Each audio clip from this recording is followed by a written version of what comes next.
welcome to the Our World Heritage 2021 debate. 2021 debate is a year of events focused on protection, conservation, and management of World Heritage. We want to uncover untold stories to broaden our views on heritage practices and future perspectives.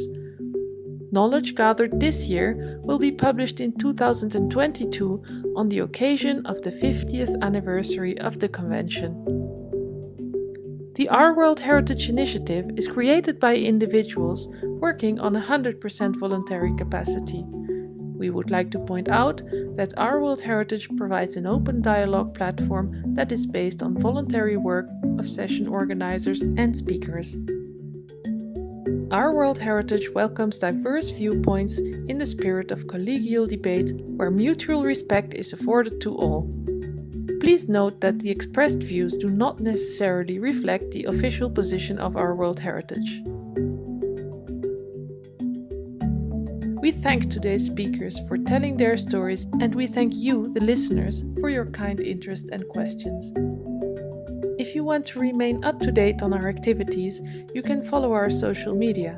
We maintain channels in multiple languages to break through the language barriers and connect to local communities. You will find all links on our website, ourworldheritage.org. Thank you for being with us today, and we wish you a very fruitful event.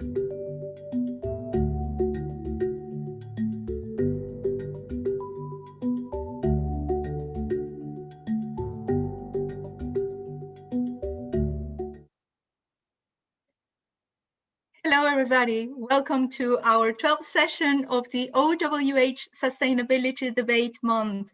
So good night, Japan. Good morning, Argentina. And good day to everybody in between. Let me share my screen. Just give me 1 second, please. So before we begin, I would like to inform you that we have a simultaneous translation to Spanish and French, so please make sure to choose the language channel correctly. At the bottom of your screen, you will find the menu where you can select the language accordingly. According to the experience of our interpreters, it is advisable to turn the original audio off to avoid confusions and some background noises.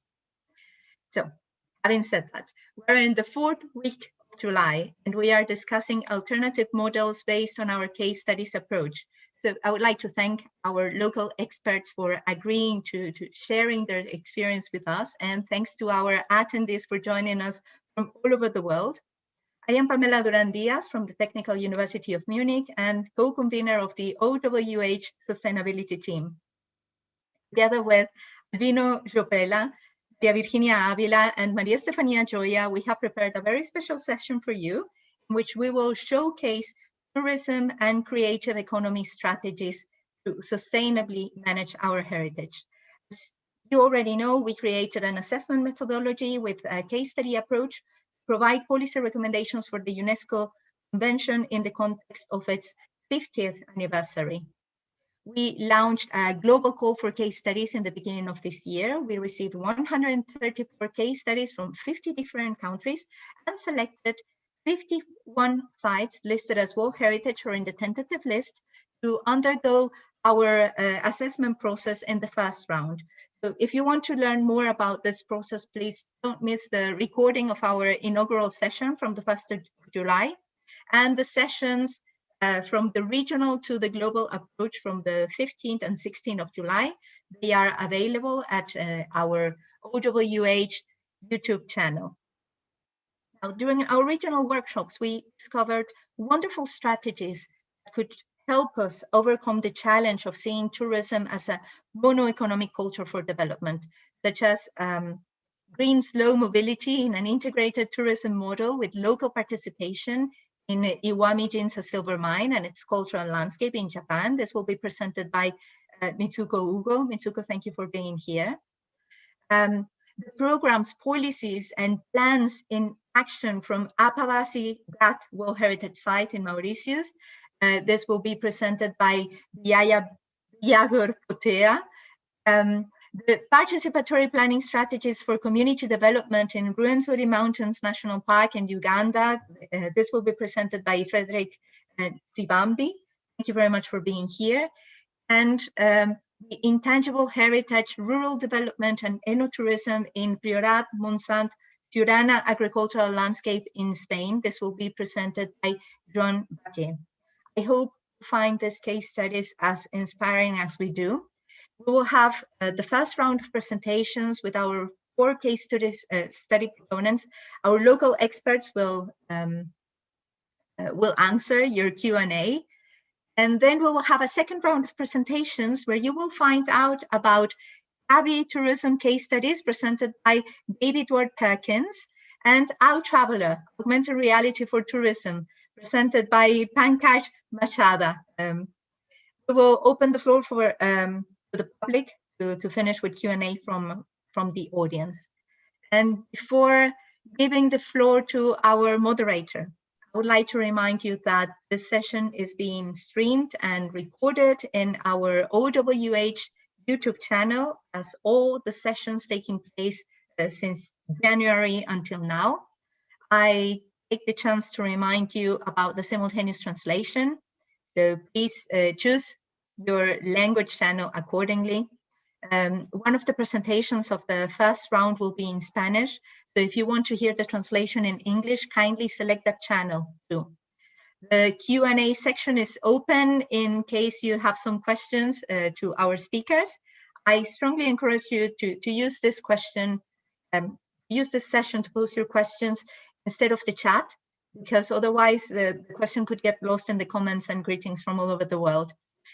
I also want to thank Egil Dirim, our OWH Sustainability Coordinator, for joining us today and for her great work since last year until now.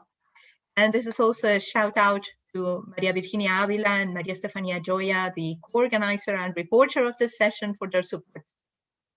That being said, please welcome the moderator of our session, Dr. Albino Jopela. Albino Jopela is the head of programs at the African World Heritage Fund, an intergovernmental organization that was launched by UNESCO and the African Union in 2006. The mission to support the effective conservation and protection of natural and cultural heritage of outstanding universal value in Africa. Jobs has a doctoral degree in archaeology from the University of Witwatersrand in South Africa, where he is currently a research fellow. He is also the co-chair of Climate Heritage Network for Africa and the Middle East. And he was a lecturer of archaeology and heritage studies at the University of Eduardo Mondlane in Mozambique, and World Heritage Advisor at ICOMOS. Welcome, Albino. The floor is yours. Thank you, Pamela, and greetings to you all. I should first express my deepest gratitude to the whole sustainability team. This session would not be possible without the great support from Pamela, Stefania, but also Lucia and others. So we're truly grateful. As Pamela indicated, one of the attractions for our session today is mostly to explore those strategies, policies, and actions that work towards protection of World Heritage while keeping those sites alive, looking into the creative aspect, the economic side, but also thinking in terms of alternative models to this. So without further ado, I would like to invite our first speaker, Dr. Mizuku Ugu, who is Associate Professor of Cultural Properties and Preservation at Gakushin Women's College in Tokyo, Japan. Dr. Ugu has been involved in cultural heritage conservation projects and research in the Arab State region and Asian countries for many years, and is currently carrying out research on armed conflict and build heritage preservation. Dr. Ugu, the floor is yours. Good morning, good evening to everybody. First of all, I'd like to thank you very much for inviting me to this webinar, and thank you also for introducing me. I know that there are lots of speakers, so I'd like to go to my presentations at once. So let me share my screen.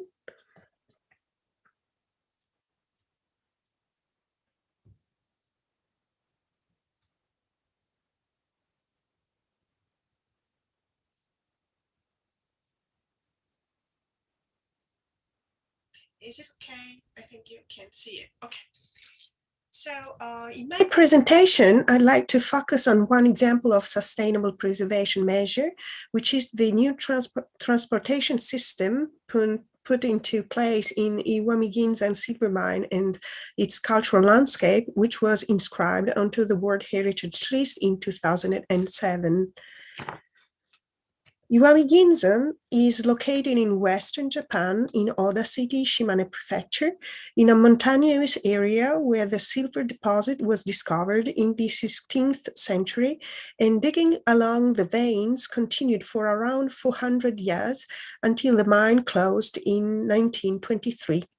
Silver was exported to Asia, enhancing cultural exchanges as well as gradually influencing world economy. The site comprises natural elements, mountains and forests, as well as cultural elements, mining, archaeological sites, roads, ports, settlements, which developed as per the nomination document in symbiosis with the surrounding environment and are now both part of the people's everyday life. The site is made of 14 components, which can be divided into 3 groups. The remains related to the original mining land use, including the mine shafts and the mining settlements, red circle, the port and port towns, yellow circles, and the transformation routes linking them, blue lines. Among these several sustainable initiatives carried out in Iwamiginzan, I'm going to explain the one related to sustainable transportation undertaken in Omori district, located in the red circle, the core of this World Heritage Site. However, before that, I'd like to spend a few words on the preservation history of the site, which in fact can be considered as one of the key factors for the success of the sustainable initiatives presently undertaken. Actions towards the preservation of this mining site started by private initiatives taken by the inhabitants themselves as early as 1957, when the Omori District Cultural Properties Conservation Association was established, and since has been the spirit of the preservation movement in the town, which is focused on the inhabitants' daily life needs.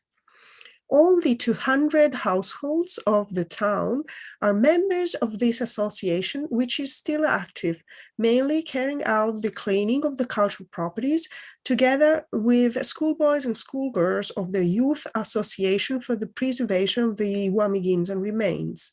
In 1976, the Iwamiginzan Archives and Museum opened, thanks to interested volunteer townspeople reusing the historic building that used to be the Niwagun, the local government office. The museum is still run privately. As a result, a positive cycle is now established. Children feel a strong attachment for the place they were born and raised in, and when grown up, they return or stay in their hometown, helping increasing the population and therefore also the preservation of the World Heritage Site. Preservation is also carried out through a combined action of the public and private sectors, particularly since 2005, when the local inhabitants, the municipality, and the prefecture established the Iwamiginzan Cooperation Council, which discussions resulted in an action plan dividing the responsibilities between the public and private sectors concerning preservation and management, survey and research, information communication, reception, welcoming, and effective use and enhancement of the cultural properties. Moreover, in 2008, the Iwami Ginzan Fund was established through contributions by the municipality and the prefecture, as well as private donations for activities for the preservation and reuse of the cultural assets. Thanks to this fund, in 2010, it was possible to transform the Iwami Ginzan Cooperation Council into a non-profit organization that manages the fund to promote education, preservation, restoration, and research activities. In Iwami Ginzan Omori district, 2 private local firms are particularly active, contributing to the preservation and development of the place. One is Nakamura Brace, which produces orthopedic and rehabilitation devices and silicone rubber prostheses. And the other one is Iwami Ginzan Gungendo, which produces clothes and daily life products through traditional skills or locally grown ingredients. Both firms have been able to attract young people interested in living and working in Iwami Ginzan Omori district and are investing in sustainable initiatives such as the renovation, reuse of built heritage and transport innovation, having as initial target the inhabitants. Concerning transport innovation, a combination of several types of transport systems proved to be an effective solution for inhabitants as well as for visitors. The municipality and the prefecture started the park and ride system so that visitors could park their cars and visit on foot, or renting a bicycle or taking the bus. However, the bus was too large to fit in these traditional narrow streets, and here came the idea of the golf carts called Ginzan carts. In fact, Omori district's main street stretches along the valley for more than 3 kilometers and can be divided into 2 main parts. One, the traditional townscape preservation area, Red Oval, which is also a residential area about 800 meters long, and 2, the mining area, Green Oval, about 2.3 kilometers long. The town basically develops along one central road, which is too narrow for a bus to go through. This is why, since autumn 2019, instead, golf carts have been introduced in an experimental way as slow green mobility linked to IoT technology. In line with the objective of to achieve a decarbonized society, in 2019, the Ministry of the Environment, together with the Ministry of Land, Infrastructure, Transport and Tourism, launched a call for sustainable business models in the transportation sector to reduce CO2 emissions, combining IoT or similar leading-edge technologies with green slow mobility, which should be electric mobilities running slower than 20 kilometers per hour and with a capacity of at least 4 passengers. Through the QR code and the internet link in the menu, oh, you can't see it, it's up in the upper part, actually, it is possible to check vacant seats or the Ginzan carts schedule or their present location and so on. Within this framework, electric golf carts started to be used in everyday life, but resulted useful also for elderly or disabled visitors, allowing them to enjoy sightseeing while on the cart running slowly. In the map, the pink color, here in the pink color, small icons are the bus stops, while the brown ones up here are the Ginzan cart stops, which goes up to the silver mine main shafts, which is over here, Ryugenji-mabu, in a loop line. The yellow area here is the unlimited ride area. In this way, traffic security for the inhabitants, as well as the protection of the cultural assets and a satisfactory visit for the visitors, have been ensured. The community-based approach led to the inscription of the site as a World Heritage Site, but most importantly is still the basis for a sustainable development of the site, which is focused on raising the quality of life of the inhabitants first. This has been possible thanks to continuity in an effective participation to the preservation process by local inhabitants who keep high awareness of the cultural properties and their values, cooperation between the public and private sectors, and as far as transport is concerned, Uamuginza has been able to take advantage of the National Global Warming Countermeasures Plan adopted by the Japanese government, which goal in the transportation sector is to attain 30% reduction of CO2 emissions by 2030. Thank you very much for your attention.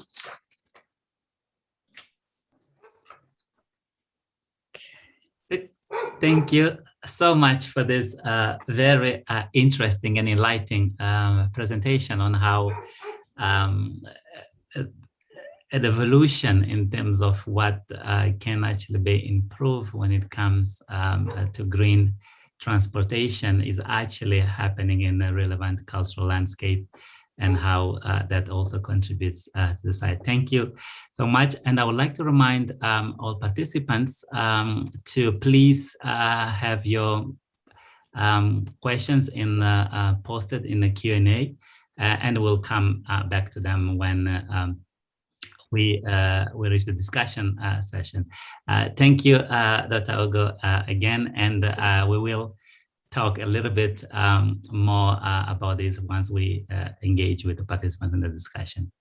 We would now move from Japan all the way down to Mauritius, where we will have a presentation by Vijaya Potia, who is the acting program coordinator at the Pravas Ghat World Heritage Site. She has earned a master's in heritage management and a bachelor degree in heritage studies at the University of Mauritius. And she has been also working since 2009 as a public outreach officer at the site. Vijaya has contributed also for a local newsletter that is owned by the Pravas Ghat Trust Fund, and she has also previously participated in a number of events concerning the preservation and promotion of African World Heritage, such as, for instance, the Youth Forum, both in South Africa in 2016 and in Addis Ababa in 2019. And she's been always, she's a continued advocate of heritage conservation and promotion and sustainable development. It's a great pleasure to have you here. Vijaya, you'll have the floor to tell us more about programs and policies and plans in Pravas Ghat. The floor is yours.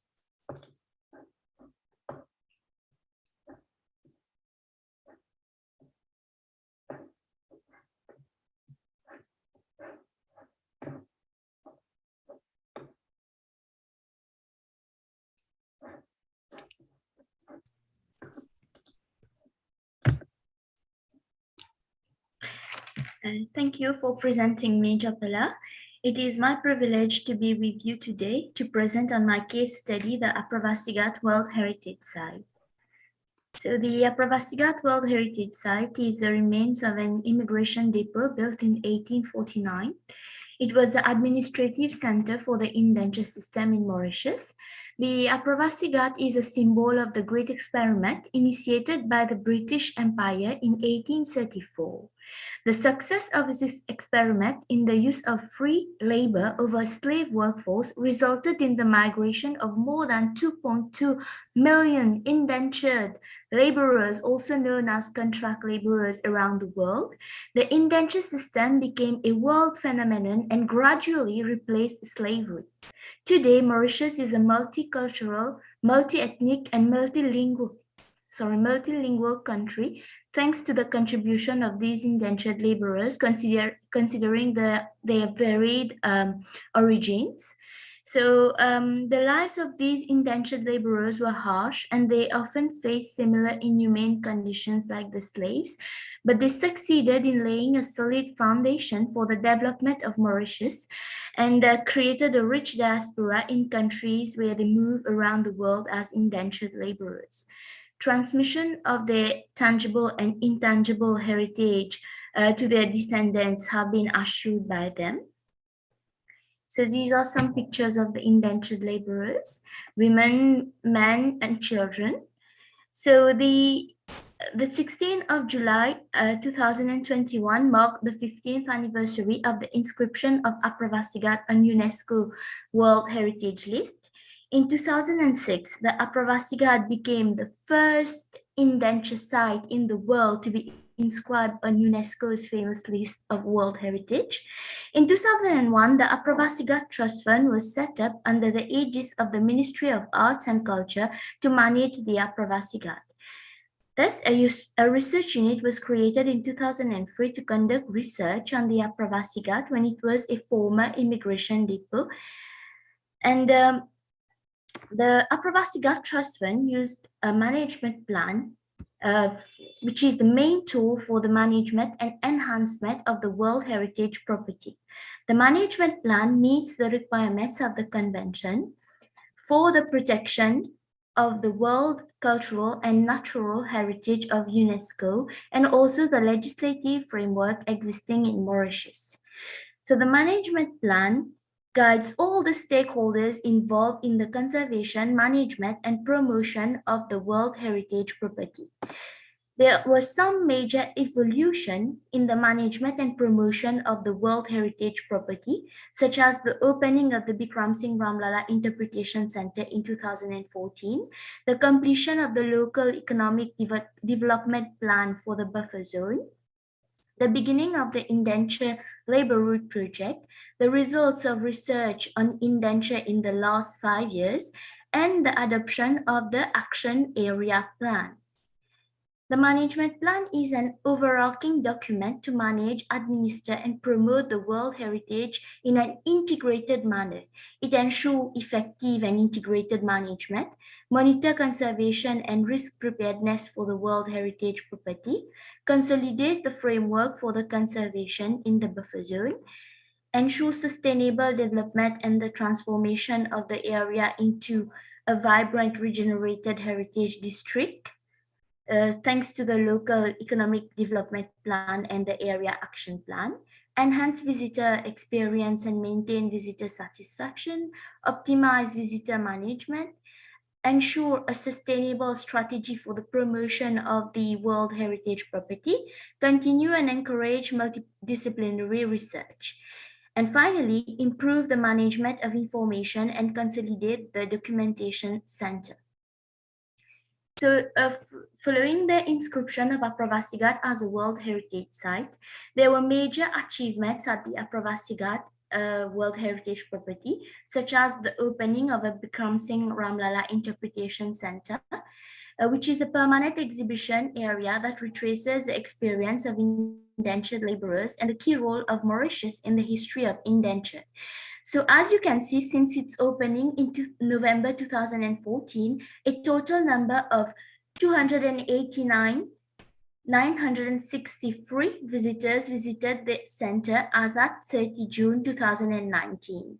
So the overall proportion for the period November 2014 to June 2019 is 57% Mauritians and 32% tourists. There were also the conservation of the all laborers barracks at Triano Heritage States. The labor barracks were a type of housing for the indentured laborers. the documentation and restoration project at Flat Island, the Flat Island, which was an islet used as quarantine station during the indenture period. Then the indenture labor route project. The aim of the indenture labor route project is to bring together all countries having experienced the migration of indenture and other forms of contract labor in the 19th and mid-20th centuries. There are 57 countries and territories where indentured laborers were introduced between 1826 and 1946. There were also the development and monitoring in the buffer zone, the planning policy guidance for the Apravasigat World Heritage Property, also known as the PPG6, the preparation of an action plan for the Apravasigat World Heritage Site buffer zone, update of the management plan 2019 to 2023, the periodic reporting 2019 to 2021, interdisciplinary research, and also research on intangible cultural heritage. There is the oral section at the Apravasigat Trust Fund dedicated to do research on the intangible cultural heritage. In fact, the Apravasigat Immigration Depot was inscribed under Criterion 6 on the World Heritage List, recognizing its intangible cultural heritage as a major component of the historical significance of this international symbol of the indenture labor system of the 19th century. The Mauritian government also create a national inventory of intangible cultural heritage. So due to the COVID-19, visitors could not come to us, but we moved to them, providing them online services and products, such as launching of the Padlet, online educational kit, virtual tour, online conference to celebrate the International Day on Monuments and Sites, e-outreach program, heritage manuals for primary school students, video on the achievements of the Apravasigat World Heritage Site, the online indenture labor route project interministerial committee held on the 16th July 2006. So before I end, I would like to highlight that there is increasing acknowledgement that the heritage and culture sector leads to creative tourism. In Mauritius, the creative sector is increasingly becoming a valuable segment, contributing to the local, regional, and global economies by generating income, jobs, and exports. So as you can see, in Mauritius, the creative economy is evaluated at 3.5% of GDP, representing approximately 14 billion rupees. So these are benefiting the inhabitants of Mauritius in many ways, such as creation of employment, among others. For this key sector of the Mauritian economy to get an early recovery from COVID-19, that is tourism to get an early recovery from COVID-19, there must be a close joint partnership between stakeholders, including from the culture and heritage sector in the industry. Creative economy continues to grow, offering considerable potential to grow demand and develop new products, experiences, and markets, including the cultural industry. A shift from traditional models of cultural tourism to new models of creative tourism based on intangible culture and contemporary creativity. For this to be achieved, active policies are needed so that countries, regions, and cities can realize the potential benefits from linking tourism and creativity. To end, the Apravasigat World Heritage Site and other Mauritian World Heritage can become major actors in the development of creative tourism and the Mauritian cultural industry. The management plan of the Apravasigat World Heritage Site is a key tool in the effective management and protection of the World Heritage property, but it should also address the various challenges faced, such as financial sustainability, visitor management, the number of visitors that can get access to the site, and sanitary measures during a pandemic, rapid development and urbanization, environmental threats, pollution, and natural calamities. We need also to devise a conflict resolution policy dealing with different types of conflicts. Digitization is very important as well as capacity building. Thank you. Thank you so much, Vijaya, for this very detailed presentation on how the different policy framework that is in place is actually implemented and how that actually contributes to the creative economy. I'm sure there would be a bit of questions, and I will just request a participant to put them in the Q&A so that we can move swiftly and we can address them in the discussions. So thank you once again, Vijaya. I would now invite Frederick Simbambi from a little bit further north. We're still in East Africa. And now we're going to Uganda, where we will be looking into another World Heritage Site, Rwenzori Mountains National Park, and focusing on issues of participatory planning and strategy for community development.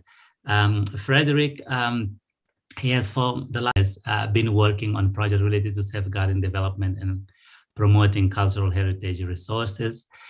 He is also have a master's degree in economics and administration of cultural heritage from Catania University, Italy, and a postgraduate diploma in museums and heritage studies from University of Cape Town in South Africa, and a bachelor in tourism from University of Makerere in Kampala. He's a writer and has published several articles on cultural heritage and museums. And for the last 12 years, been working with the Cross-Cultural Foundation of Uganda, which is a local NGO whose mission is to promote the appreciation of culture as a vital for human development, and that respond to the issues of diversity and inclusion. Without further ado, I invite you, Frederick, to share with us this very interesting case as well. Thank you.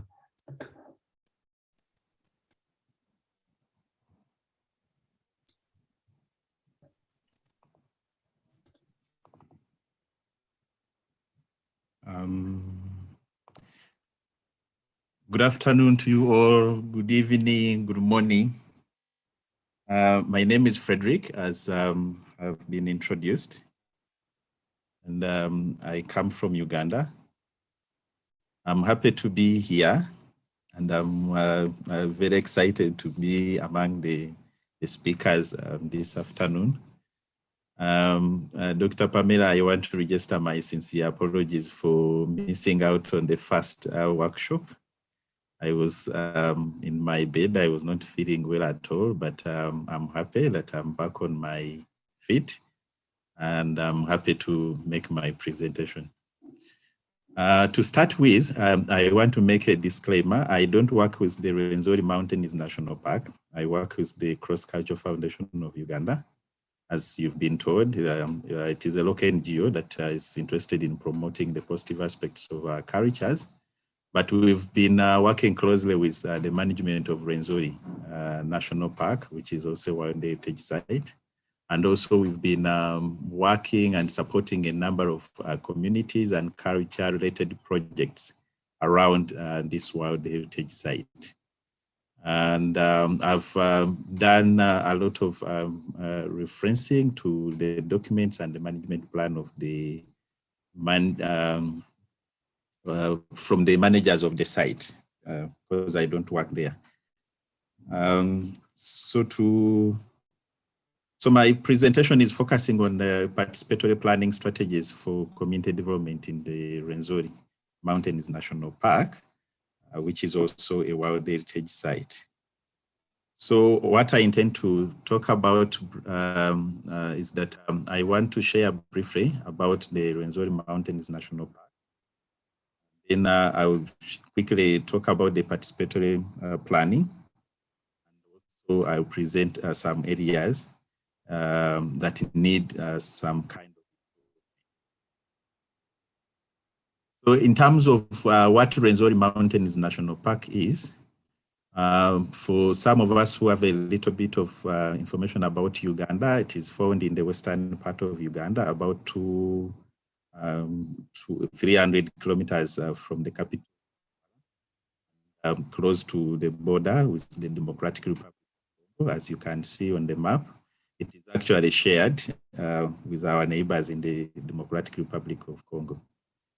It is almost 1,000 kilometers squared in size, and it has the third highest mountain peak after Mountain Kenya and Kilimanjaro in Tanzania. And it has a lot of interesting features in terms of waterfalls, lakes, and glaciers. It was inscribed on the UNESCO World Heritage List in 1994 because of its importance nationally and internationally, but also because of its outstanding universal values, which include rare biodiversity, snow on the equator.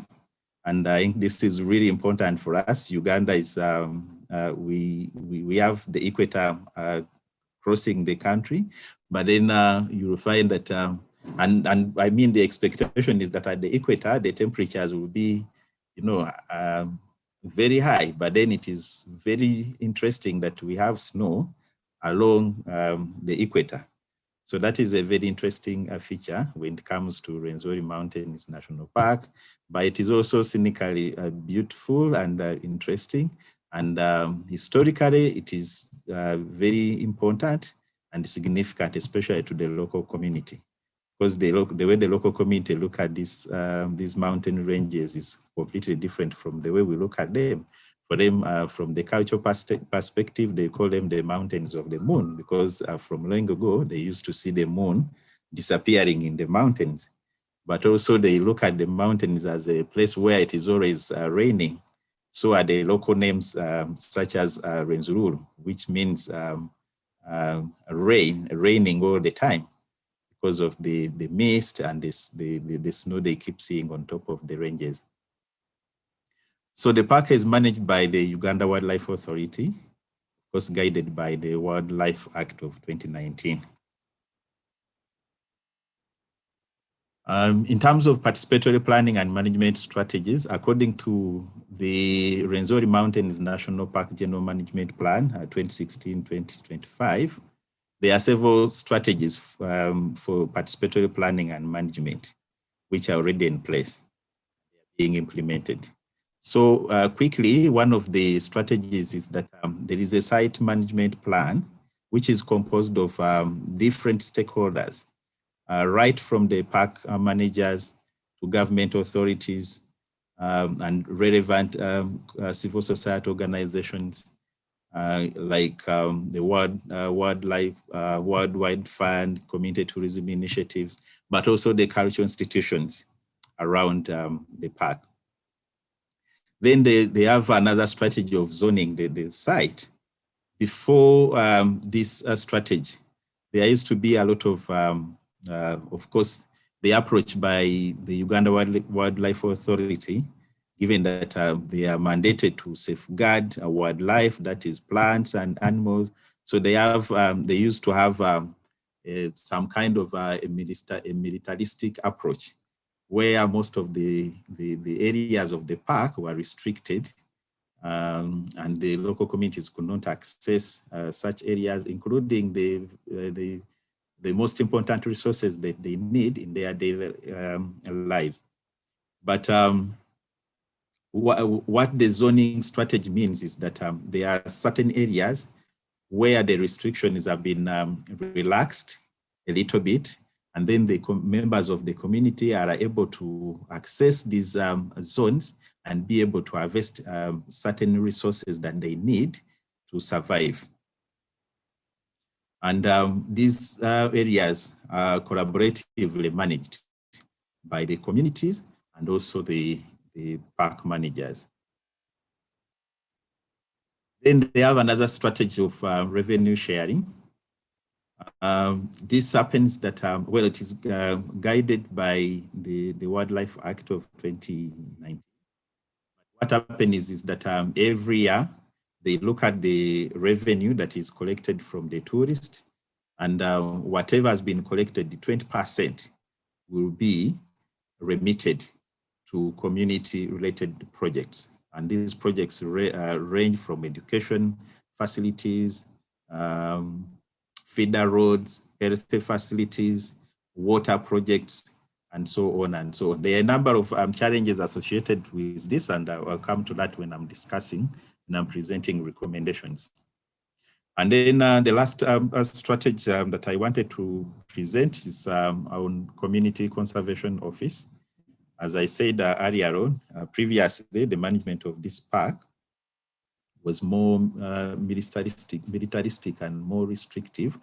But then realizing that having good relation with the local community members ensures sustainable management of the park, the management established a desk called Community Conservation Desk or Office. And this office is responsible for ensuring that there is feedback from the community, but there is also feedback from the management of the site. And then if there are challenges on the side of the communities, they are put forward and they are discussed, and they are responded to by the Department of Community Conservation. And in terms of improvement measures, I think the site managers, I'll propose, and I think I will find some time to engage some of my colleagues at the Uganda Wildlife Authority, because some of this information is really important.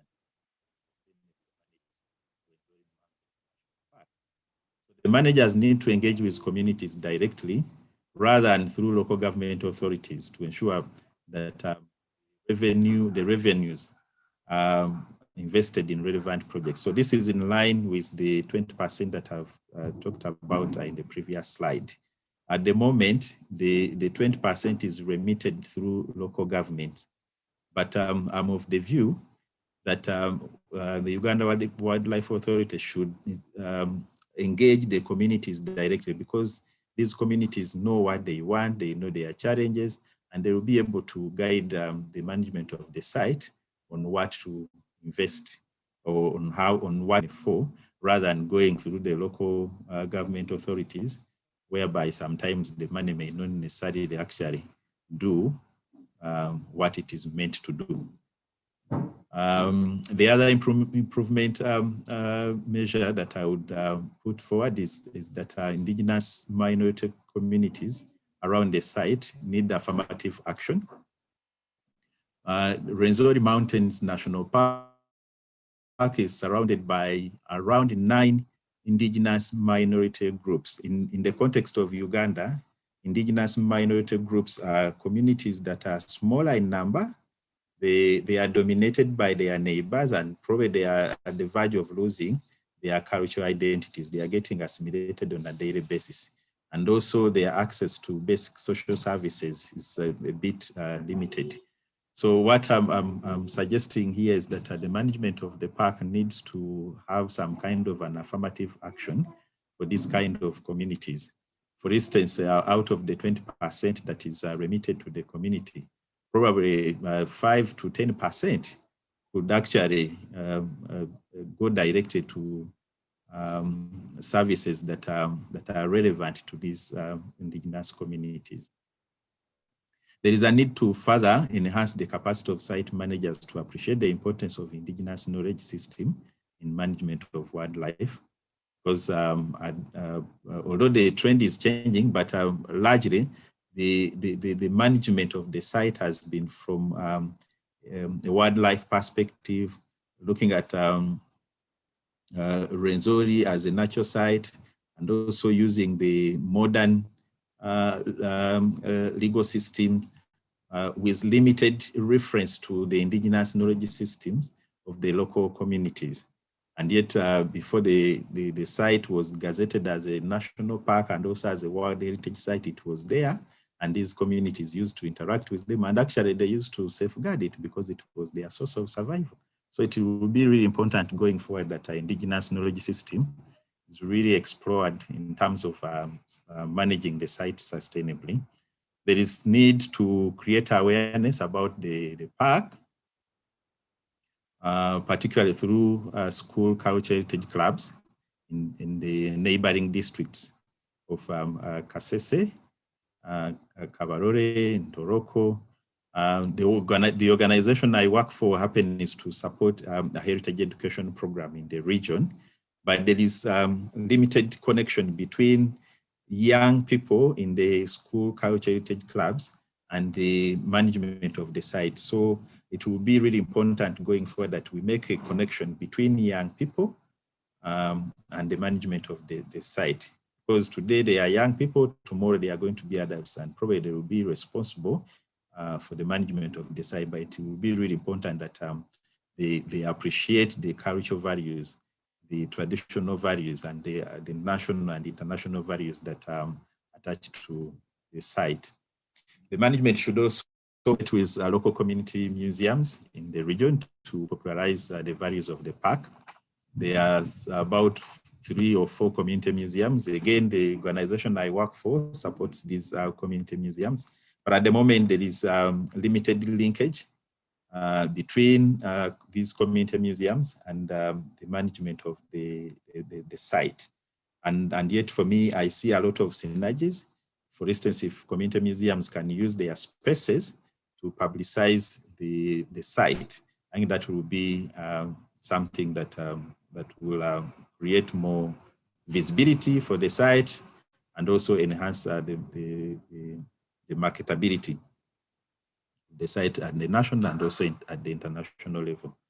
Then it is also important to appreciate Rwenzori Mountains National Park as a mixed site, because initially in 1994, when it was inscribed on the World Heritage List, it was inscribed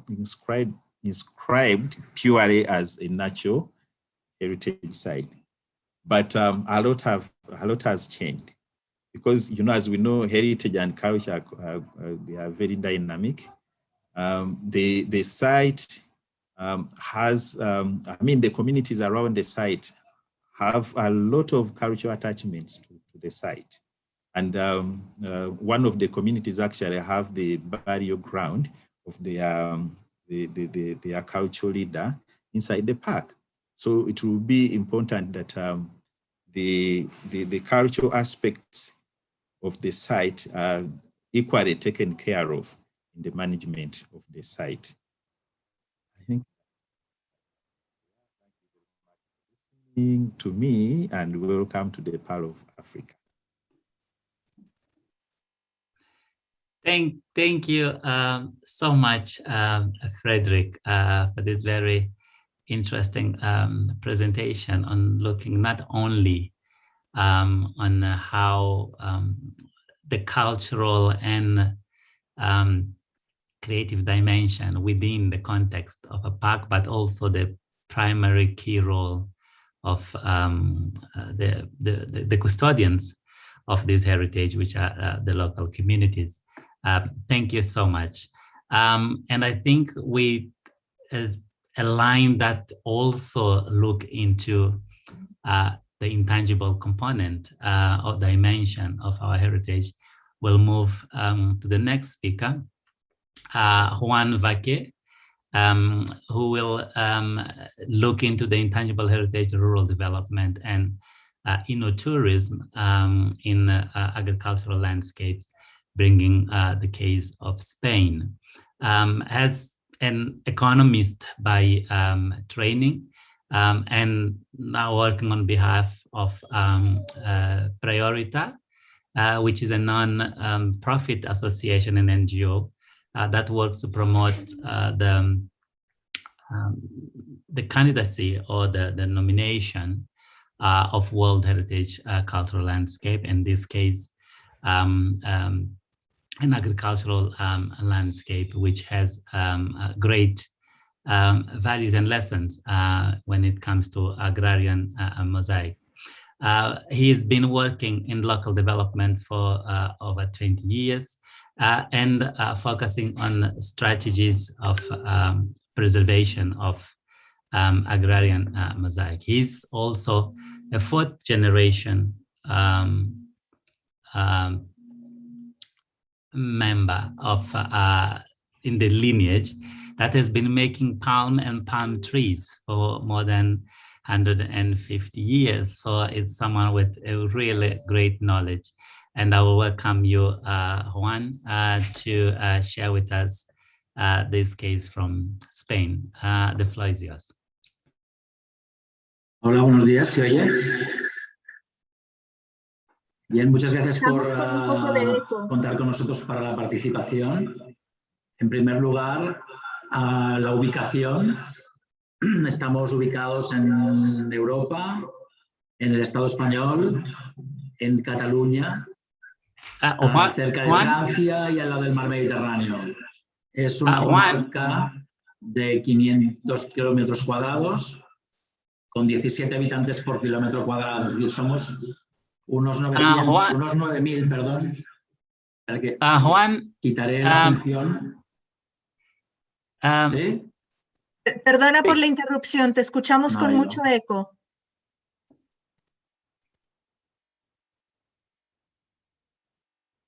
Joan, ¿nos puedes escuchar? Escuchamos con mucho eco.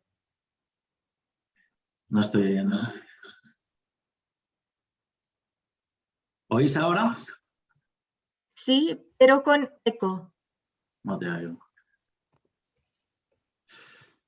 Pamela, continúo. creo que no te oye porque está con la interpretación. En el canal en español. Andrea, would you please tell Joan that we can hear him but with a lot of echo? Vale.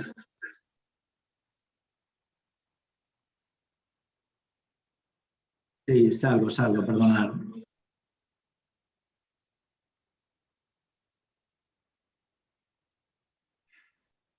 Disculpad, pero no encuentro.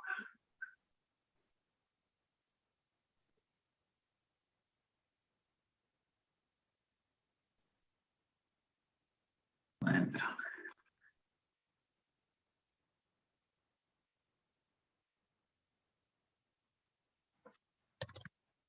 ¿Escuchas ahora, Joan? Sí, ahora sí escucho. Sí. Crec que la razón per la que t'escoltam avec molt d'eco és perquè estàs amb dos dispositius diferents. Si et pots desconnectar amb l'altre dispositiu, t'escoltarem millor. Vinga, tiro. Em sentiu ara millor? Encara amb eco. Una mica millor, però encara amb eco. Pots intentar una vegada més, sisplau? Ara, a veure, proveu.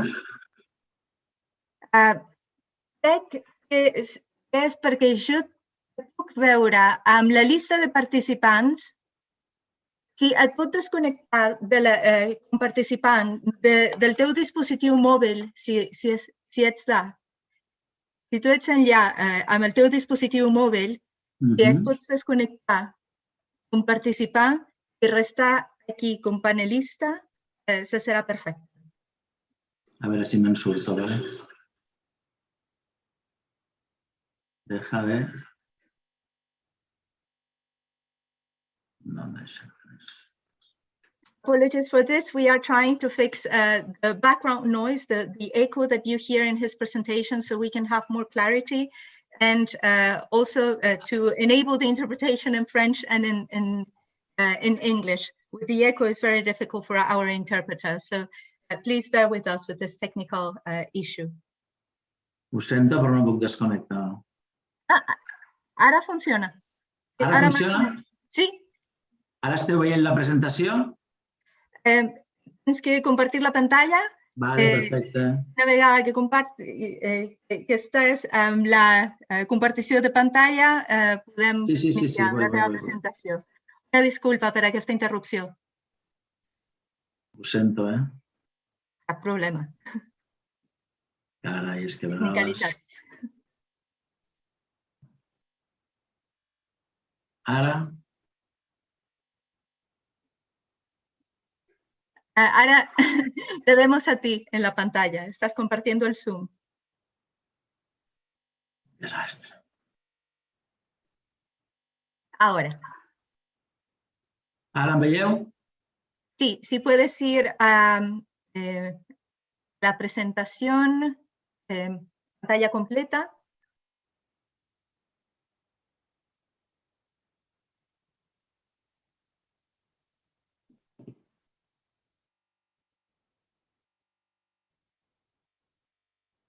Por favor. Si no, seguimos así, aunque sea sin compartir pantalla completa. Podemos ver tus diapositivas.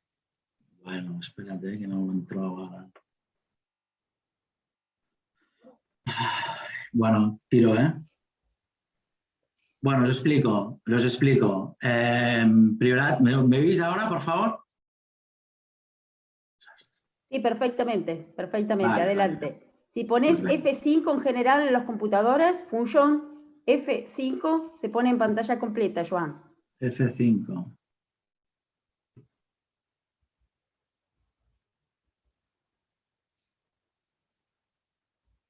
Bueno, dejémoslo ahí si querés. No sé qué pasa, pero no puedo, lo siento. No importa, adelante, tranquilo.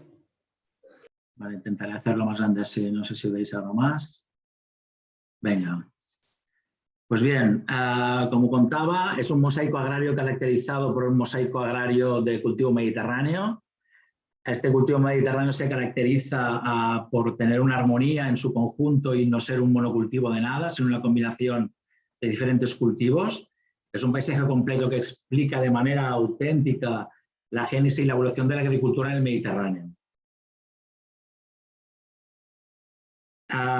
Este paisaje nos permite contemplar unas características que son, como decía, de pequeña escala.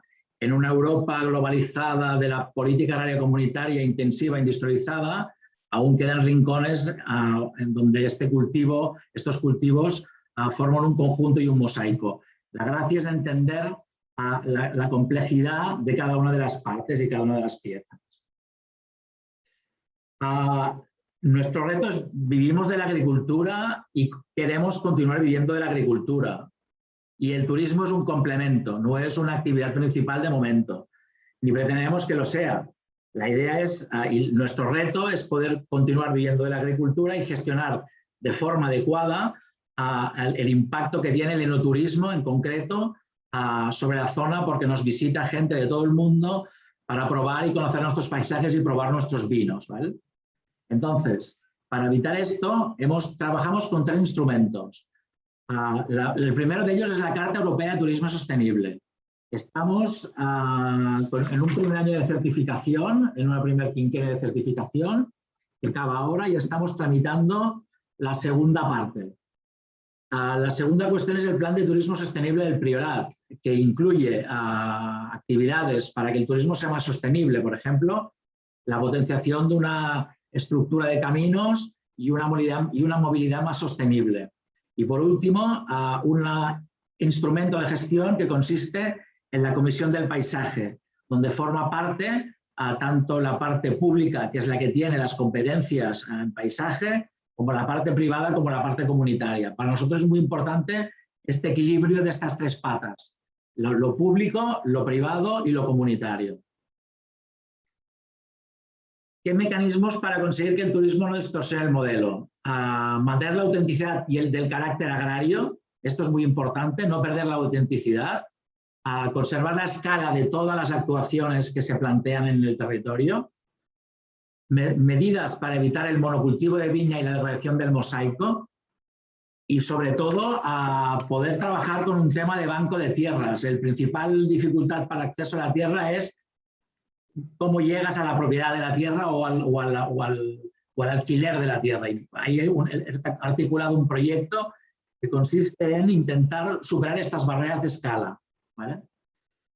Después, para evitar la masificación del turismo, aunque repito que es una zona que es incipiente el turismo, nosotros pensamos que el respeto absoluto a los principios de la Carta Europea de Turismo Sostenible, medidas para la capacidad, para controlar cuál es la capacidad de carga.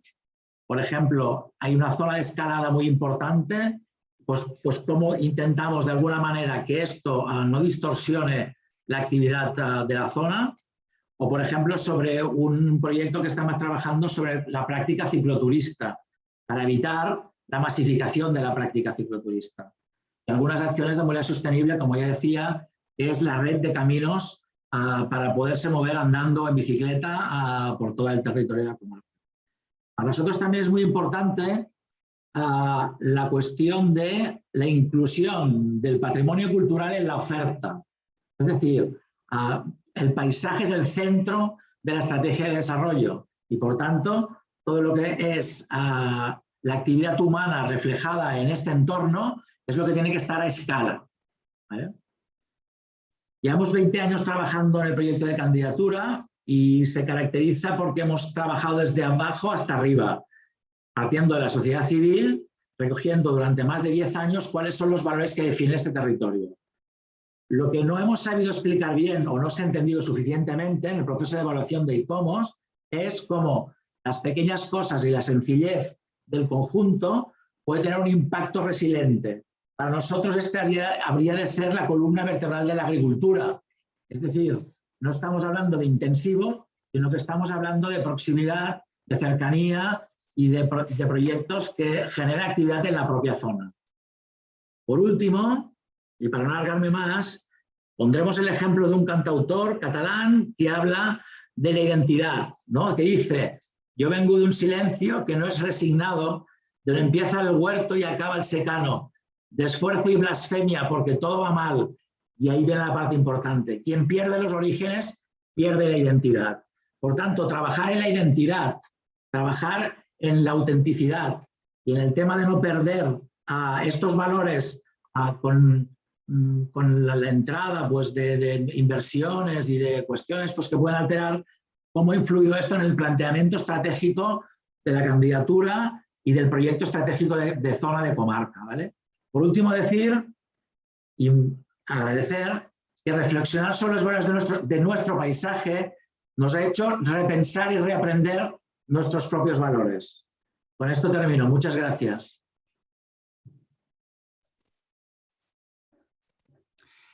Thank you so much, Owen, for this very concise and interesting reflection.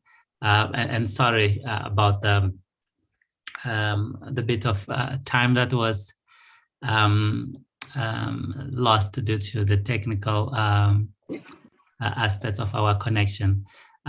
So at this junction, I know we have a couple of questions, but we have covered what we would consider the case studies that have engaged in the program that we actually had for the sustainability theme and our World Heritage Initiative. And I know there are one or two questions specific on the chat, but I would like to also to add mine, if I may, to all panelists. Given the interesting cases, some of them would vary, that are very local specific. If we look, for instance, the initiative in Japan and what has actually been happening in other cases. Given the complex nature of this nexus of tourism and heritage, and now within the debate of sustainability, and one doesn't have to look further to see, for instance, the ongoing debates on the World Heritage Committee and how even some sites are at the verge of being put on the danger listing due to this apparently challenge of balancing these two forces. I would like to hear from you, what do you consider to be the greatest challenge in your specific case to this alternative module that you actually, some of you have showcased, which are very interesting, but it seems that there's still a bit of a challenge if one looks at the overall picture, that this relationship between heritage and tourism is still a very challenging one. So I would like to hear, I mean, if you cover a bit of the challenges, but also the great opportunities that you actually see in terms of moving forward in view of actually informing other heritage sites and communities based on the lessons that you actually have learned from your case study. So that would be for each of you, whoever would want to take the floor. And then specifically from, I think from Frederick was a question to Dr. Ogo, which I see was on the involvement of the youth, which was actually responded, but there is one that actually hasn't been addressed from David, who would want, he's interested in the case of WAMI, Japan, about the visitor numbers and whether there has been impact of those visitor numbers since the introduction of the golf card. So those are the specific from David to Dr. Go, and then we have, you are free to give us a little bit of more detail on the challenges and opportunities. And I hope that our participants also contribute by throwing their questions to the chat. So the floor is yours in no particular order. Please feel free to share your views with you. Have Dr. Go first. You raise your hand. Please go ahead. Yes, thank you very much. Thank you for your questions and your interest. Actually, the Iwami Ginzan site is a very complex site. It's not one of those sites like, let's say, the Egyptian pyramid that you look at that and you think, oh, wow, this is a World Heritage Site. Its values are not, should be interpreted in a very good way. And one, you were asking about the greatest challenge of the site, and I think is this one: to convey to the visitors the values of the site is not that easy. And so there are, I didn't speak about that, but there is now an interpretation center, and lots of work is done also through IT technologies in a way that visitors can better understand the values of the site in its different parts. But to come back to the golf cart, actually, and to the question I received, actually, there were, after the inscriptions on the World Heritage List, as often it happens, the number of tourists increased greatly. But then after a few years, perhaps 5 or 6 years, then decline again. And there were many reasons for that, but one of the reasons was transportation. So lots of discussions, because actually it's a mountainous area. So I show the maps, but in the maps, it's difficult to see that actually there are lots of slopes. So it's not easy even for people to visit the place, especially if they have problems to walk. So after many years of discussions about transportation, finally, thanks also to this national challenge towards the to try to solve the CO2 emission issue, actually, the people managing the site took really the opportunity of this new national challenge and came up with this idea of golf cart. But I can't give a precise tourist number, because these golf carts were introduced around 1 year ago in an experimental way. And after the several months, they saw that it worked. And since this year in April, they are now normally used. And therefore, it's really a very recent system. It started, and as you know, of course, since last year and this year, because of the coronavirus spreading, the number of tourists all over the world, I should say, are declining. So what I can say is that people who are living in Iwami Ginza are taking advantage of the golf carts in a very positive way, and they have been pretty much useful for the local inhabitants, for sure, and also for the few visitors that are still visiting the place. I hope it was, sorry to be a little bit long, but I hope it was an answer to the question. Thank you. Thank you so much. That's very, very enlightening of the context, but also the great challenge that you have and the impact of this evolution in the transportation system. Very, very interesting case. I don't know if anyone else would like to come in. I see Frederick, please go ahead, and then David. Yes, quickly, thank you very much, Jopela. I wanted to say something on tourism in relation to Rwenzori Mountains National Park, but also in light of the COVID-19 situation. I think before COVID, Rwenzori Mountains National Park never used to have a lot of challenges in terms of tourism promotion. But as Hugo has just mentioned, across the world, the tourism industry has been gravely affected, and it might take several years for the industry to come back on its feet if our governments don't come up with serious interventions.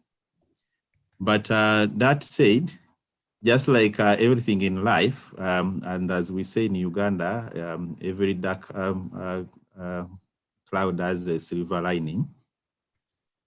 With COVID, I think we are being, our minds, our brains are being pushed on the wall to think and think and think every minute. Because as we talk now, many of the tourism initiatives are now embracing the digital platforms to try and engage their clients, to try and market themselves, to try and reach out to whoever would be interested in visiting these tourism destinations. The only challenge is that in countries like, like Uganda and maybe other African countries, the level at which we embrace technologies at a snail's speed. I was reading the UNESCO report on the museums, on the effect of COVID on the museums. 90% of the museums closed during the lockdown, and probably 10% may not reopen forever, even when we get out of the COVID situation. And in Europe and many of Western museums, because of the accessibility to technology, they were quick to embrace the digital platform. But in Africa, only 5% of the museums are able to access technology, which is sufficient to enable them sustain the digital platforms. And this is still the challenge that is facing a number of tourism destinations, a number of tourism initiatives. But I pray and hope that our governments will need to think again and harder, because as we say, this is a new normal. I don't see us going back to where we were before COVID. We just need to try and invest in the relevant infrastructure so that we move ahead. If it is about engaging digital platforms to market ourselves, I think that is the way to go. So every dark cloud has got a silver lining. COVID has killed people, COVID has brought challenges, but I think it is helping us to think harder. I submit. Thank you. Thank you, Frederick, for this very detailed reflection of actually the current situation where we find. I thought I saw David hand, but I don't see it anymore. I will give the floor to Juan. Please go ahead. Oh, David is back. Okay, David first and then Juan. You are muted, David.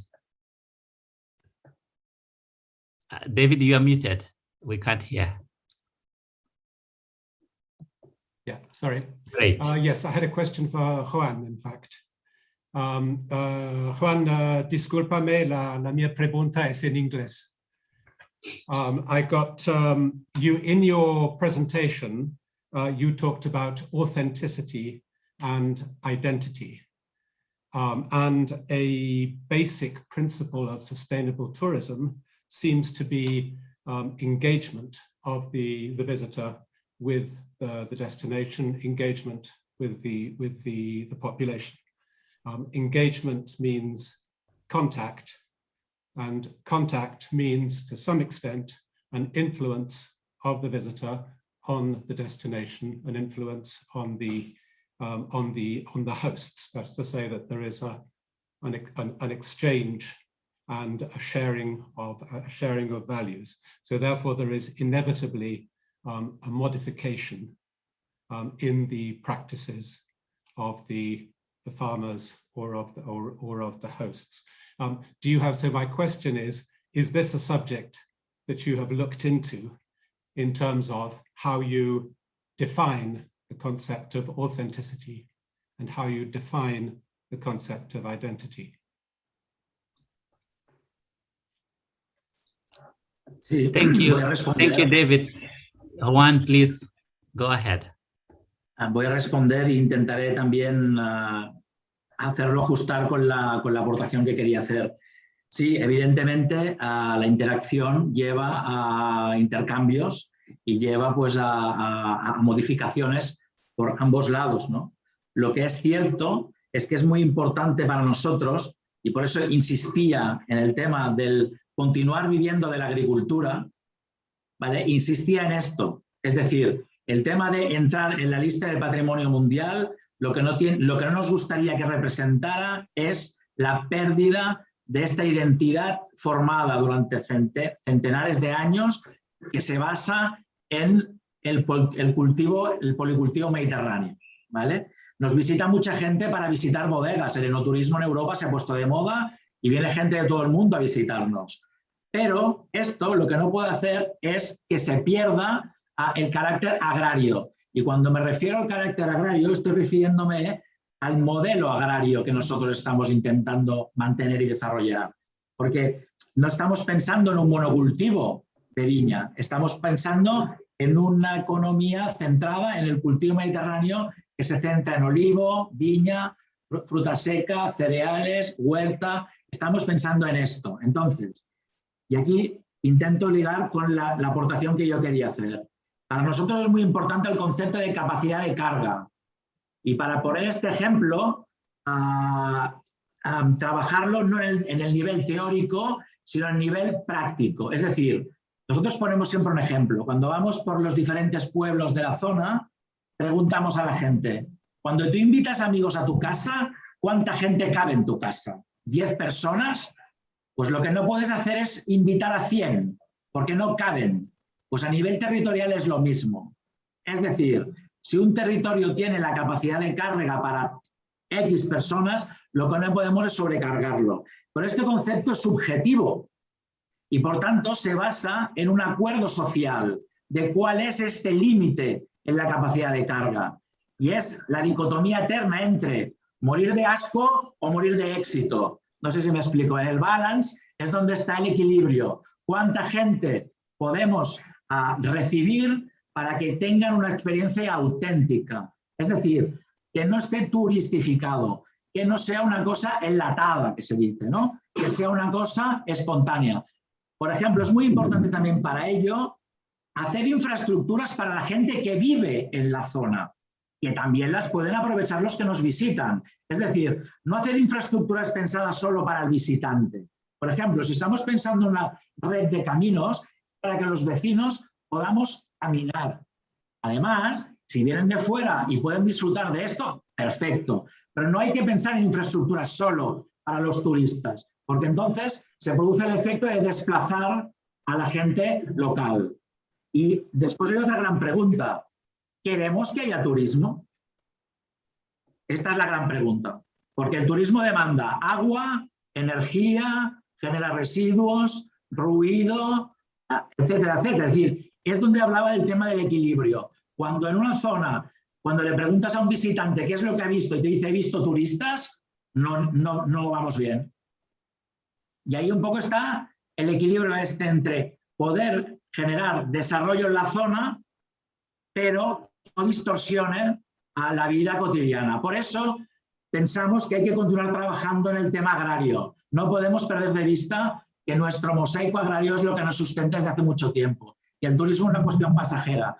Cuando en el tema de la pandemia se han cerrado los mercados internacionales, ¿qué ha pasado? La agricultura ha continuado funcionando exactamente igual. Lo que no ha funcionado es el turismo, porque estaba cerrado. Entonces, ahí está donde estamos intentando trabajar para poder medidas para que el turismo no supere a la actividad agraria. Nosotros vivimos de la agricultura y la agricultura y la transformación de los productos y demás, pero el turismo que viene es porque quiere ver dónde se hacen estos vinos, dónde se hacen estos aceites y qué tipo de paisaje ha generado la actividad humana. Hay un investigador catalán que siempre dice que el paisaje es el rostro del territorio, es lo que muestra la salud del territorio. Si un territorio está en equilibrio, muestra un buen paisaje. Y ahí un poco está donde está la gracia. Gracias. Muchas gracias, Juan, for this very, very interesting take on not only the nature of tourism, but its relation in this specific landscape. So I would I see there are other equally interesting questions put on the chat, on the Q&A. I would ask all participants, please engage as we move to the last part of our program, as we move from the case studies, and we'll now engage two more presentations as we will be running a little bit late in terms of our initial time, and our apologies about that. But then I would like to invite our two speakers. I would start with a very interesting example of a startup that looks into augmented reality for tourists, which will be presented by Pankaj Manchada, who is currently working on this startup venture. And he has been working into looking into platforms to adopt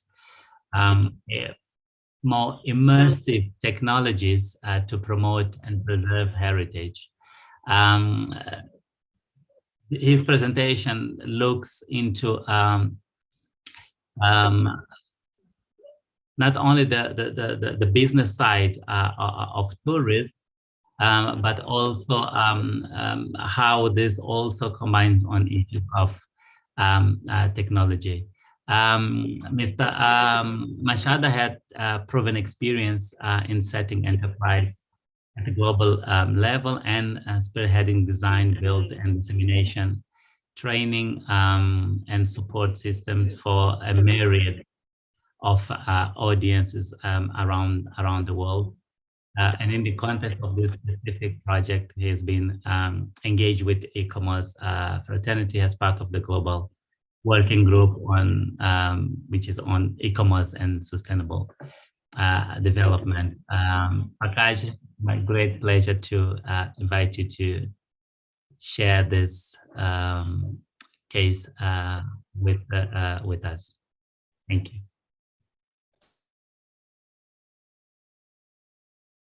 So Org Traveler is a startup project use case which adopts new age immersive technologies of augmented reality, virtual reality, geolocation, analytics, and we've tried to put them to use to promote and therefore preserve the tangible and intangible heritage. We have started in India with consecutive phases across the globe. That's the plan. The project vision and mandates have adopted the attributes of happiness and well-being of our stakeholders at the very center while designing and evolving the solution and platform. We believe that a sustainable and resilient tourism model can evolve only if a viable economic model is established for the lowest denominator at a destination, which we believe in most cases are the host communities who seldom derive the benefit from tourism, which is one of the top GDP drivers across the globe. Incidentally, while exploring a new place, as you can relate to it, or a destination, most travelers these days seek to experience its local culture, traditions, art forms, culinary delights, etc. The host communities in these destinations are custodians to offer these authentic experiences. So Org Traveler's mandate is to connect the visitors directly to the community, which delivers on two crucial points. The first one being it completes the experiential travel piece for the visitors. They can acknowledge and appreciate the finer nuances of the tangible and intangible cultural heritage of a destination that they are visiting.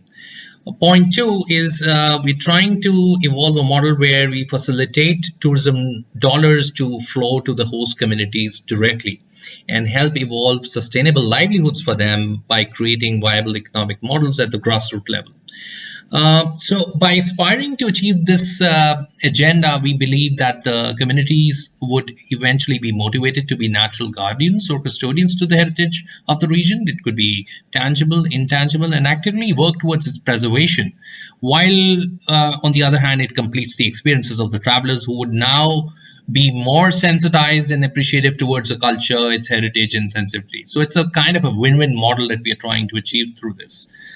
Specifically on this point, since we're talking about alignment in context to sustainable development goals, I would request you to please download the ICOMOS SDG policy guidance document, which has been published on March 17th. It is available on their website. Incidentally, Org Traveler's use case is also documented as a case study of how tech-based interventions can be adopted.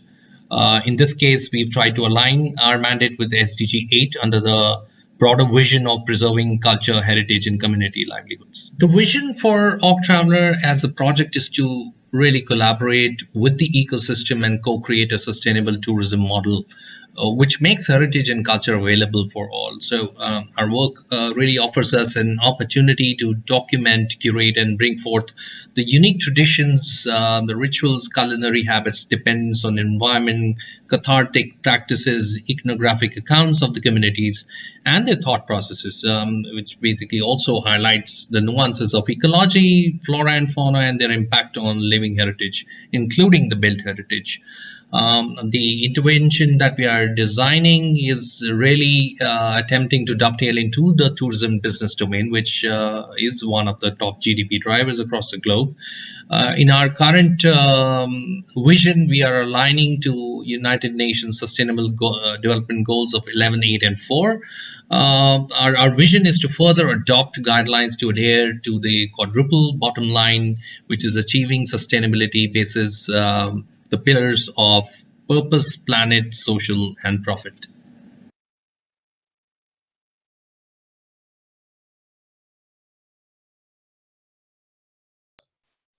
Thank you so much for this presentation, which was a pre-recorded presentation because Pankaj wasn't sure that he would be in time to deliver. So we are very grateful of this very interesting model on augmented tourism experience, and which I would ask the participants to please have your questions in the Q&A, and then we can come to the conversation later. I would now move to the next and our last speaker, David Ward-Perkin, would be now telling us about Kabi tourism case studies. So David has been working with the UK publisher Kabi since 2019 on design, launch, and development of tourism case studies database. His career has been he's been a consultant and specializing in economic and social development of territories through tourism. He is an expert in development tourism destination and has a strong cultural heritage and environmental experience as well. And over the last 15 years, he has worked for national, regional, and local governments around the world, and also for non-profit organization bodies such as the UN, WTO, and the European Travel Commission. David, it's a great pleasure to have you here. Please go ahead. Thank you very much, and very honored to be here. Thank you for inviting me. Very interesting presentations so far. Tourism, I want to give you a very brief overview of tourism cases, because it seems to me to be very complementary to a lot of the things that you've been doing within this broader project. First of all, perhaps just quickly who CABI is. CABI is a non-for-profit intergovernmental organization. They were established in 1910, so they've just celebrated about 10 years ago their 100th anniversary by the UN, and it's owned by 50 member countries. It's essentially a scientific organization, very much involved in agriculture and the environment, therefore in the 21st century extremely engaged in sustainability initiatives. And it has this expertise in scientific publishing. These are the member countries, 50 of them. It's a number which continues to grow. You can find, if you go on the CABI website, you can find a lot more detail about what CABI does. And their main activity is more on the environmental and agricultural side. Tourism was started, the story was a branch that started about 20 years ago, 25 years ago, and is now a fairly significant part of their publication activity. Tourism Cases was a project. I was there at the beginning. There were a couple of people within CABI who thought that this would be an interesting idea. I've been working on it primarily on a voluntary basis for the last 2 years, and the idea is very simple. It's to have a repository, a central repository for case studies regarding tourism, regarding sustainable tourism, and that case studies, the slogan is, they reflect and support today's changing environment, meaning that at the moment, as I think you all know, sort of the domain of tourism is transforming at an enormous rate, and it is very difficult for people to know exactly what's happening in different areas. And the basic idea is to have case studies of all different types of tourism, all different levels of tourism, from top level sort of government or government management of tourism down to the very practical implementation by individual operators. Launched in 2021, it provides the criteria is that they need to be real life examples. This is not a theoretical platform. The objective is not to exchange tourism theory or academic ideas. It is to say to people, this is how it happens. This is practically speaking how it is done. It shares the experience and expertise of tourism programs globally. And so far we've been successful. There are something like 42 cases online already, and they come from every corner of the globe. And CABI is what's I've learned. I didn't know CABI before I started working on this project. Very, very solid technical platform in terms of easy searchability, good interface, and so on. This is what the initial interface looks like. Extremely simple.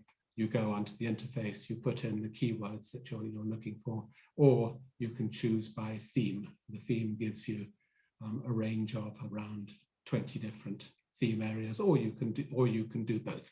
At the moment, it's not that important because there are only 42, but as when we get to several hundred, this will be critical. And when you search, you will get the case studies which will come up. And there are two possibilities: either that you read the case studies directly online, or you can download them as PDFs to read them later. And every case, in every case, it will give you related cases. And I think that a lot of the usage of it is going to be through browsing. It's through people finding a case and saying, what else is there which is similar to this, and going and looking for it.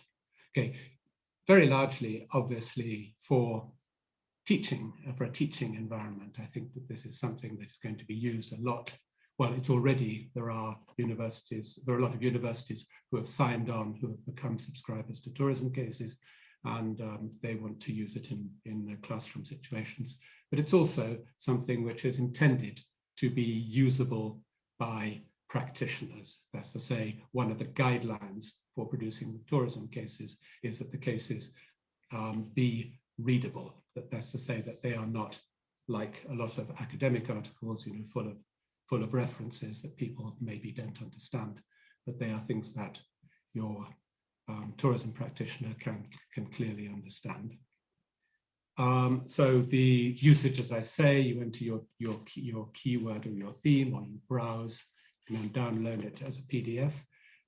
Very important is that the cases are reviewed. There is a review board which is there to ensure the quality. And this is a review board which is primarily made of academics, but they have been given the instruction that they are to judge the cases in terms of their clarity, rigor, consistency, not in terms of their relation to academic theory. The growth projections, 50 cases were supposed to be produced in the first 6 months. We are already at 42, so that won't be a problem. More than 70 by the end of the year. I think that, again, that won't be a problem. And then the idea is that year after year, there will be more and more. And we are hoping that in 2 or 3 years' time, there will maybe 300, 400, 500 cases online. And how do we get these cases? Well, we get the cases by what I'm doing here, talking to people. And we have partners. We're starting to build up partnerships with different organizations. We're talking to the UNWTO, we're talking to PATA, we're talking to the ATTA, the Adventure Travel Association, and so on. And we're beginning to sign partnerships where they are identifying interesting possible cases. So, as I say, study aid for students. It is being seen by the academic community as a very interesting way of publishing, because I think you know that in a lot of universities, there is a concern that when you publish things, it goes into specialized journals and nobody except other academics read it. So this is a way of getting publishing material that can go out into a broader market. And the whole thing, as I say, based on partnership, it's a fruit of collaboration between the tourism practitioners, the schools, the universities. And CABI is a kind of centralizing organization which brings these things together. Here are a couple of examples. Okay, a first example that Mizuka will be familiar with, probably more familiar than me, the Kumado Kodo. Very interesting that this is a walking trail, a pilgrimage trail, or a set of pilgrimage trails, because there is one which is very famous, and then there are others which they are in the process of developing. And what is really interesting about it is that there is this fantastic heritage temples in that area, and the encouragement is for people to discover them on foot. As I say, you start from one place and you finish the other, and the main Kodo Trail is something like, if you did it from start to finish without stopping, it would just be 2 or 3 days, 2 or 3 days walk. But in fact, what you do is you go there and you stay in a traditional Japanese inn, and you will visit the heritage sites and so on. And so it's an experience which brings you much, much closer to how people would have perceived these sites back in the Middle Ages. So that's one, and the second one of a very different kind.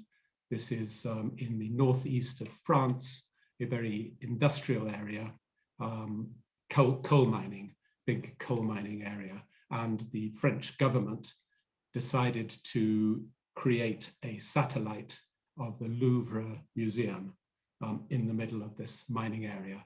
So heritage, two very different types of heritage which are living together, and sometimes living together in a fruitful way. Sometimes it's not obvious exactly what the relationship is between them, but it's an extremely interesting case study.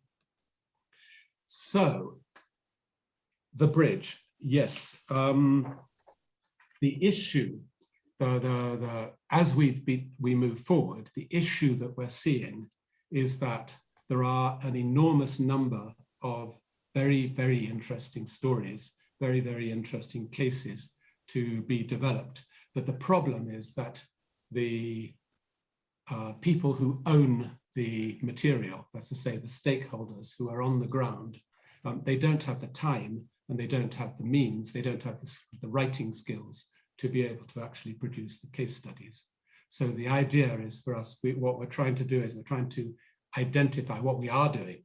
We are identifying writers. Usually they come from universities, some of them are consultants, people who are interested in taking the material and turning it into case studies. And so that's the basic idea. The basic idea is to create this bridge between the people able to write and the people who have the material, and you put them in touch. And usually what then happens is that they will interview, they will talk to these, what we call the case owners, and out of that they will develop the cases. I'll give you two examples of this. One is in Catalonia. This is a family which bought an old farmhouse, and they didn't realize when they bought it, they didn't realize that this was a listed building. This was a heritage building of important significance. And at the beginning, it was a shock because their idea was to create a bed and breakfast, and there were all kinds of restrictions. I think many things they couldn't do in terms of the planning. And then progressively, they realized, well, that we have to live with this. And they are now, the story is about how they have embraced the heritage concept of this farmhouse. A lot of the case studies that I personally like are cases like this, which have a very strong personal touch to them. And this was produced. This was a pilot project. It was a pilot bridge project. I was managing it. I'm a teacher at Skema Business School, and I had 30 students, and the students chose cases like this, and we got in touch with the managers, and we trained the teachers. There was an initial training for the students about how to produce the case studies, and then they interviewed, and they were supervised throughout. These were MSc students, master's level students, and they went to the review board and they were accepted by CABI, and which the students were delighted about. Then the other one, which is similar in the same pilot project in Quebec, a monastery called the Monastère des Augustines. There were a group of nuns. There used to be several hundred.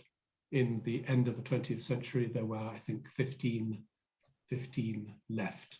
and they knew that they had to do something about this huge building. And they wanted to maintain not just the built heritage, but also the intangible heritage. And the agreement that they had, it was taken over by a not-for-profit organization. And the agreement was that the mission of the site would be to do with healing. It would be to do with, because these, historically, it was a hospital, and then historically, the nuns, people used to go there for healing. And it has now become a center for healing and wellness. And people come there also for meditation, for wellness, for various types of healing. And the nuns are still there, but they live in a particular wing. Anyway, very interesting way of transforming and maintaining the intangible heritage in a creative way. So that's basically what it is. And I'll end with one slide, which is a proposal, possibilities. We talked initially with various people, in particular EGAT, about how we might collaborate. And these are things that I see. One is, first of all, in terms of the material that has been produced over this project, if there are individuals or groups who are interested in producing case studies, then they would be very, very welcome. We can provide guidelines. We've got a set of quite clear guidelines, whatever it is. Cases would be contributed, they'd be evaluated by the review board, and once they're published, CABI is also quite good with promotion. They would be promoted quite strongly. So, and of the cases I've seen this afternoon, certainly I'd be very interested in having people proposing cases of that quality. Or they can provide material, they can make the material available to the bridge. And that's just simply a question of contacting CABI, saying, I've got this interesting material. This is the raw material I have. It could be a partially written case study. It could be research material. It could be anything that will help somebody else write it. And then, last but not least, we would be very interested if you're interested to work with you on a special Our World Heritage series of case studies. I think that's all I have to say. Yes, thank you very much, everyone. Thank you so much, David, for this very interesting and insightful presentation on this very relevant work that you have actually engaged on. And our apologies that we are really running late.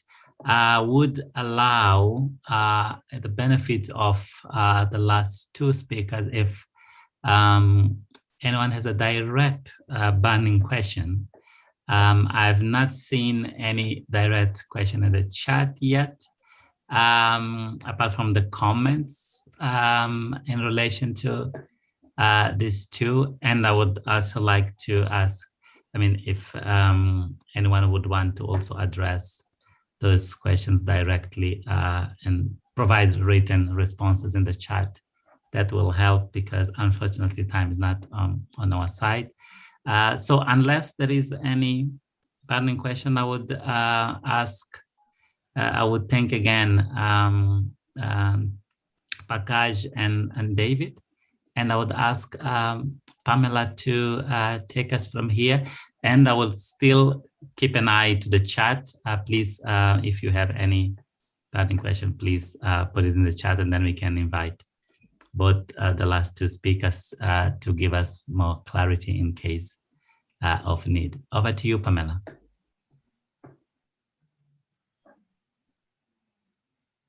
I was muted, sorry. Thank you very much, Albino, and thanks to all of our presenters for their enlightening presentations. I think we have learned too much. In the past 2 days, we've had very good presentations on different strategies based on our case studies. We're about to close the session, so I would like to remind you to please follow us in Facebook, in Twitter, and Instagram. Also, don't forget to go to our website, ourworldheritage.org/sustainability. There you can see our case studies, and you can also register to the events that we have for the rest of July, the OWH Sustainability Month. Tomorrow we will present the global conclusions on a roundtable discussion based on the takeaways that we got from our case studies, from the self-assessment, the in-depth assessment, the regional workshops, and the global debates. Next week, we will have the recommendations for a heritage listing process. We will also integrate the recommendations from our assessment process in the context of the 50th anniversary of the UNESCO Convention. And last but not least, we will have the Youth Forum on the 31st of July, in which we aim to give a platform to younger generations to talk about their concerns and ideas. And we hope that this would be like a blast of fresh air, the best way to close our Sustainability Debate Month. Besides of our events, there are many things going on in July, such as the 44th session of the World Heritage Committee taking place until the 31st of July. So please remember that we launched OWH Voices. This is an experimental forum that allows people and organizations to share information and viewpoints on the state of conservation of World Heritage sites. There are a lot of polemics and yes, many things going on. OWH Voices is a forum that aims to serve as a learning platform to develop in the coming year new focused discussion groups on World Heritage sites, and to continue also the follow-up work of the World Heritage Committee. All the sessions in that forum are moderated by members of OWH. So please participate, please register. You can do that following this link, owhvoices.org. Thank you very much. Thank you for your attention. Thank you for the engaging discussion. See you tomorrow. Right. Thank you. Bye-bye. Have a good day. Bye. Bye. Bye. Thank you very much. Goodbye.